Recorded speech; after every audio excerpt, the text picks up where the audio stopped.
କିଛି ନୂଆ ଶିଖିବା, କିଛି ନୂଆ ଜାଣିବା, କିନ୍ତୁ ବୁଝିବା, ପଢିବା ଏବଂ ପ୍ରୟୋଗ କରିବା, ସେଇଟା ହେଉଛି ଓଡ଼ିଆ ପାଠଶାଳାର ପ୍ରଚେଷ୍ଟା।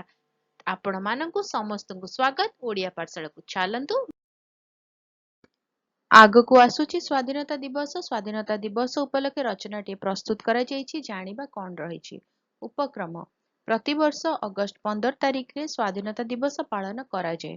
ସ୍ୱାଧୀନତା ଦିବସ 1947 ମସିହାରେ ବ୍ରିଟିଶ ଉପନିବେଶ ଶାସନରୁ ଭାରତର ମୁକ୍ତିକୁ ଚିହ୍ନିତ କରେ।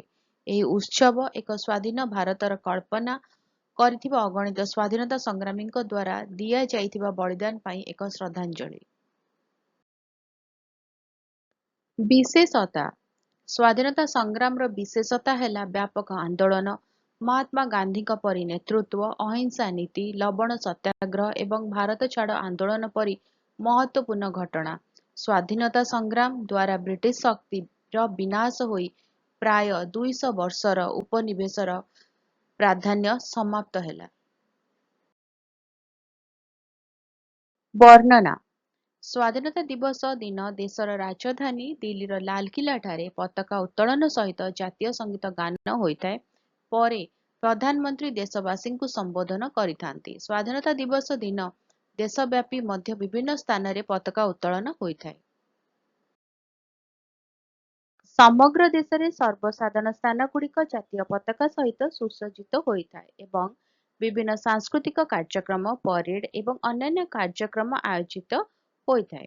ବିଦ୍ୟାଳୟ ଓ ଶିକ୍ଷାନୁଷ୍ଠାନରେ ସମାରୋହ ଆୟୋଜନ ହୋଇଥାଏ, ଯେଉଁଠାରେ ଛାତ୍ରମାନେ ଦେଶଭକ୍ତି ଗୀତ, ବକ୍ତୃତା ଆଦି ପରିଦର୍ଶନ କରିଥାନ୍ତି।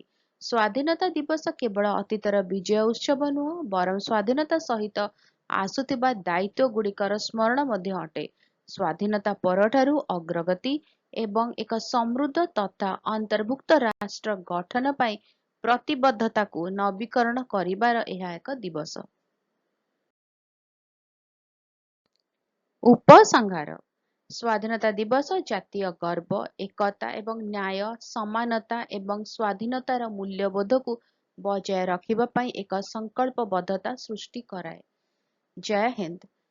ରଚନାଟି କେମିତି ଲାଗିଲା ମୋତେ କମେଣ୍ଟ କରିକି ଜଣେଇବ। ଯଦି ଭଲ ଲାଗିଲା ଟିକେ ଲାଇକ୍ କରିଦିଅ, ଭିଡ଼ିଓକୁ ଅନ୍ୟମାନଙ୍କ ସହିତ ସେୟାର କର।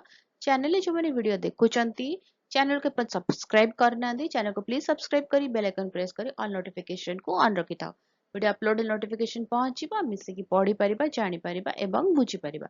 ତାହେଲେ ଦେଖା ହେବା ଆଗାମୀ ଭିଡ଼ିଓରେ। ଭଲରେ ରୁହ, ସୁସ୍ଥରେ ରୁହ, ମୋତେ ଅନୁମତି ଦିଅ। Bye bye.